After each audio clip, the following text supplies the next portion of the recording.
important thing for me was literally understanding how the torque works, and I find it like very interesting to know and how easy we can apply this to the daily orthodontic practice. Dr. Kleber made the difficult concepts of orthodontics very simple to understand. I've understood a lot of things that I was not applying: torque, how to use torque, the facial analysis that we've learned, how we can change the facial dimension.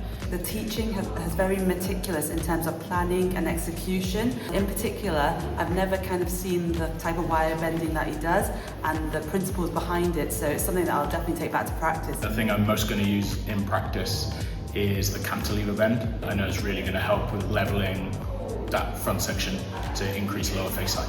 I love Raj, and Raj is my favourite lecturer ever, but Prof. Kleber also amazing. I thought the wire bending was really interesting. It's not something that we generally do, but having seen how rapidly you can move teeth with it, it's certainly something that I'm going to look at. Cephtactics, the guys are amazing. Like the whole group, the team, they're so organized, and I'm so happy that I chose them as my main course here in the UK. I would, of course, recommend this course to all my colleagues. Being involved in any way with Cephtactics is a really good thing because they're a very good group. They're very, very good with education, but they're very good at teaching. After Cephtactics given me basics of orthodontics, I've understood the concepts very well. I will definitely recommend anyone who feels that they lack their knowledge in orthodontics, definitely do Cephtactics. It is the best course, I would say, I've done in orthodontics. 100%. If you're doing fixed orthodontics, it's well worth coming on the course. It's definitely an opportunity not to miss because it doesn't come around that often.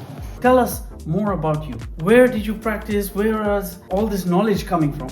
What am I doing today is one type of orthodontics that was part of my own journey. At that time, I started making mistakes and I needed to think, there's something that I'm missing. I'm missing more knowledge about the biomechanics. So I needed to delve deeper and deeper into the knowledge of biomechanics so I could solve cases with less side effects that I was generating. That's my history.